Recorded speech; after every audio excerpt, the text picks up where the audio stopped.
क्या आप ये बात जानते हैं कि आखिर एरिया 51 एलियंस के लिए बदनाम क्यों है?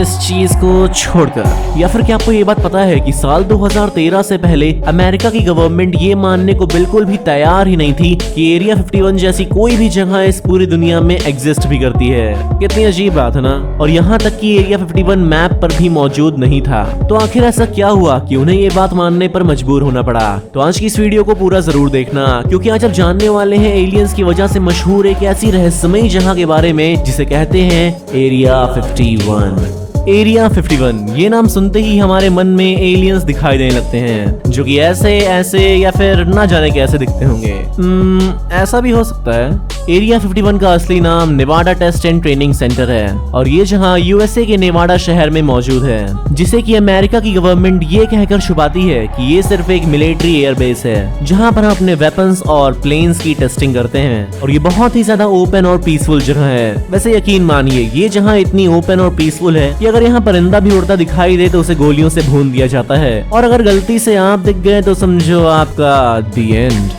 अरे परिंदा छोड़ो, यहाँ तक कि सैटेलाइट्स भी इस जगह की फोटोज नहीं ले सकती। और इसके पीछे का रीजन वहाँ कई लोग एलियंस की मौजूदगी से बताते हैं। और इस बात में कितनी सच्चाई है, इसे जानने के लिए हमें आज से बहुत पहले इतिहास में जाना होगा, जब हमारा देश आजाद हुआ था। जी हाँ, वक्त था साल 1947 का, और दिन था 7 जुलाई का। रात में करीब 1 बजे होंगे जब नेवाडा में एक यूएफओ क्रैश किया, और वो क्रैश इतना ज्यादा बड़ा था कि वहाँ रहने वाले सभी लोग इस बारे में बात करने लगे। और अगली सुबह 8 जुलाई 1947 को वहाँ के न्यूज़पेपर में ये फ्रंट पेज की न्यूज थी कि नेवाडा शहर में यूएफओ क्रैश हुआ है। और फिर क्या था, पूरे देश में ये बात मानो आग की तरह फैल गई। और इस बात को लेकर सबसे ज्यादा शक तब हुआ जब उसके investigating officer mister Walter hot की एक रहस्यमयी तरीके से मौत हो गई, जो कि उस क्रैश साइट को इन्वेस्टिगेट कर रहे थे। उनकी लाश के पास से एक लेटर मिला, और उस लेटर में ये लिखा था कि मेरे सपनों की रानी कब आएगी तू। एक मिनट, क्या?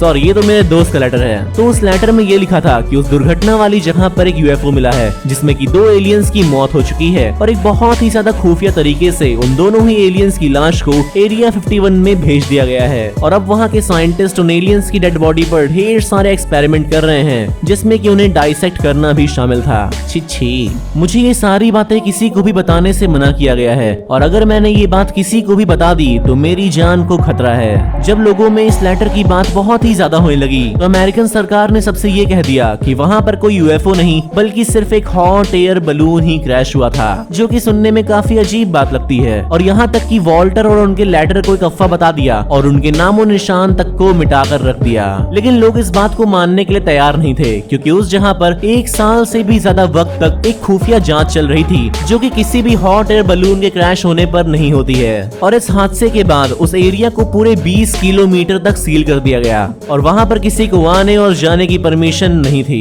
और अब ये बिल्कुल साफ साफ दिख रहा था कि दाल में कुछ काला नहीं, बल्कि पूरी की पूरी दाल ही काली है। नेवाडा शहर में रहने वाले लोग अक्सर ये दावा करते हैं कि उन्हें एलियंस और उनकी यूएफओ शिप्स अक्सर देखने को मिलती हैं, और कई बार तो एलियंस सोते हुए लोगों को किडनैप भी कर लेते हैं। हुई हुई चिंकारा हुई। साल 1997 में कोस्ट टू कोस्ट नाम के एक रेडियो शो पर एक अनजान आदमी आया। उसने उस वक्त सभी लोगों को फोन कॉल पर कुछ ऐसा बताया जिससे कि सभी लोग दंग रह गए। उसने बताया कि वो एरिया 51 में पहले काम करता था, और अब उसके पीछे पूरे देश की फौज पड़ी हुई है। और ऐसा क्यों, ये बात जानने के लिए आप पहले उस दिन की बातचीत को सुनिए।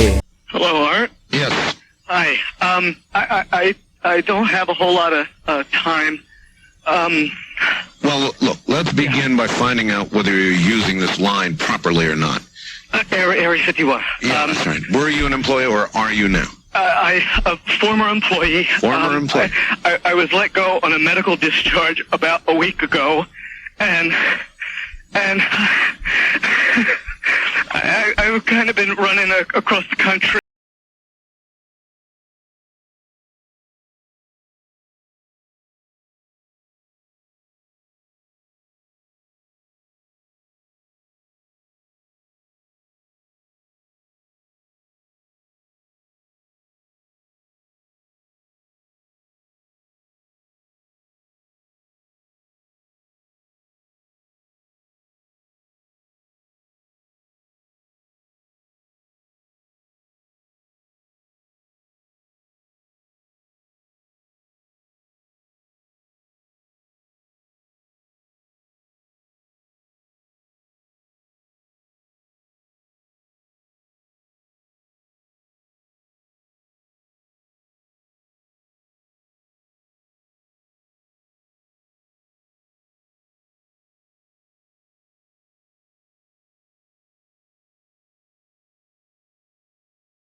Discharge.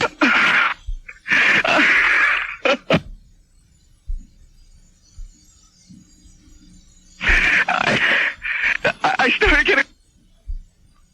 और जैसा कि आपने इस फोन कॉल में साफ साफ सुना कि वो इंसान डर के मारे कितना ज्यादा सहम चुका है और खुद को बचाने की बात कह रहा है। उसने ये साफ साफ एक्सेप्ट किया कि वो एलियंस के साथ भी काम कर चुका है और ये सिर्फ एक लौता शख्स नहीं जो कि एरिया 51 में काम करने का दावा करता है। मिलिए बॉब लेजार से, जो कि अपने सीने पर ये ठोक के दावा करते हैं कि वो एरिया 51 के S4 डिपार्टमेंट में काम करते थे और उनका काम ये पता लगाना था कि एलियंस की स्पेसशिप आखिर कैसे हवा में बिना फ्यूल के उड़ लेती हैं और वो भी लाइट की स्पीड से काफी तेज। जी हाँ, आइंस्टीन अंकल। General relativity. जो सारे मिलके हमको पागल बना रहे। बॉब लेजार ने साल 1989 में ये डिस्कवर कर लिया था कि एलियंस के शिप में एक ऐसा एलिमेंट यूज होता है जिससे कि वो एंटी ग्रेविटी इफेक्ट को बनाते हैं ताकि बिना फ्यूल के वो अपने स्पेसशिप को हवा में लॉन्ग ड्राइव पर ले जा सके। और उस एलिमेंट का एटॉमिक वेट था 115, जो कि पूरे अर्थ पर अभी तक खोजा नहीं गया था और उसे साल 2003 में डिस्कवर किया गया, जिसे अननपेंटियम नाम दिया गया। कितनी हैरानी की बात है ना कि बॉब लेजार ने 14 साल पहले ही अननपेंटियम की खोज के बारे में सबको बता दिया था, लेकिन अफसोस किसी ने भी उन पर यकीन नहीं किया। कैसे कैसे लोग रहते हैं यार यहाँ पर। चलो तुमको पागल कुत्ते का गाड़ी उठा के ले जाएगा, बता रहे हैं हम। साल 2004 में डैन ब्यूरिश नाम के शख्स ने यह दावा किया कि वो एरिया 51 में एलियंस की बॉडी से वायरस को निकालता था और उसने एक एलियन से कंप्यूटर लैंग्वेज के जरिए बात भी की थी जिसका नाम जे रॉड था। और एक खुफिया जानकारी के हिसाब से वैली कजा और बॉब नाम के दो लोगों को एक खतरनाक बीमारी हो गई, क्योंकि उस वक्त एरिया 51 में बहुत ही ज्यादा भयंकर एक्सपेरिमेंट हो रहा था जिसके चलते उन्हें ये बीमारी हो गई और इवन डॉक्टर भी ये पता नहीं कर पाए कि उनकी मौत के पीछे का रहस्य आखिर में है क्या। साल 2014 में एक बहुत ही ज्यादा फेमस मैगजीन जिसका नाम वायर्ड था, उन्होंने ये रिपोर्ट किया कि एरिया 51 में एक बहुत ही ज्यादा बड़ा स्पेसशिप देखने को मिला है और जितने भी लोगों ने उस स्पेसशिप को देखा उन्होंने यही बताया कि स्पेसशिप में कलर अडेप्टेशन टेक्नोलॉजी थी जो कि अपने एनवायरनमेंट के कलर में घुल जाती थी। वो आसमान में जाकर बादलों के कलर को अडॉप्ट कर लेती थी और गायब हो जाती थी। और एरिया 51 के 16 किलोमीटर दूर ही एक बैनर रखा है और उसमें ये साफ साफ लिखा है कि इस जहां के अंदर जाना सख्त मना है और वहां पर सिक्योरिटी दिन के 24 घंटे, हफ्ते के 7 दिन और साल के 365 दिन रहती है। एक दिन एक्स्ट्रा और जोड़ लेना लीप ईयर मिलाकर। एरिया 51 के सिक्योरिटी गार्ड फ्रेड दुनहैम ने ये कहा कि उन्हें ये ऑर्डर मिला था कि अगर बाउंड्री के आसपास कोई भी दिखे तो उसे देखते ही गोली मार देना, फिर चाहे वो कोई भी हो, एक परिंदे तक को मत छोड़ना। कितनी अजीब बात है ना। जब वर्ल्ड फेमस BBC की टीम अपना सीना चौड़ा कर एरिया 51 पे डॉक्यूमेंट्री बनाने के लिए वहां गई तो उनका स्वागत वहां पर कुछ अलग ही तरीके से हुआ। पहले तो उनके सारे मेंबर्स को वहां अरेस्ट कर लिया गया और उन्हें 3 घंटों तक घुटनों पर बंदूक की नोक पर बैठाया गया और बाद में उन्हें वापस वहीं से भेज दिया गया। और जब इसका रीजन पूछा गया तो उन्होंने इसका कोई रीजन भी नहीं दिया। शायद वो ये कहना चाहते हो कि बोर्ड पढ़ के नहीं आए थे क्या। कई रिसर्चर्स का ये भी मानना है कि एरिया 51 में अंडरग्राउंड बेसेस बनाए गए हैं और वहां पर ढेर सारी हाईटेक टेक्नोलॉजीज भी रखी गई हैं जो कि उन्हीं गवर्नमेंट जानती है, लेकिन वो किसी को बताते नहीं। और वैसे भी वो कहते हैं ना कि इंफॉर्मेशन होती सभी के पास है लेकिन देता कोई नहीं। तो आज की इस वीडियो में सिर्फ इतना ही। अगर आपको वीडियो पसंद आया हो तो इस वीडियो को लाइक और शेयर जरूर करिएगा और आपका एरिया 51 के बारे में क्या मानना है हमें कमेंट सेक्शन में जरूर बताइएगा। और ऐसे ही अमेजिंग वीडियोस को और देखने के लिए अपने क्यूट सा चैनल ओब्लिवियन फैक्ट्स को सब्सक्राइब करना मत भूलिएगा। धन्यवाद।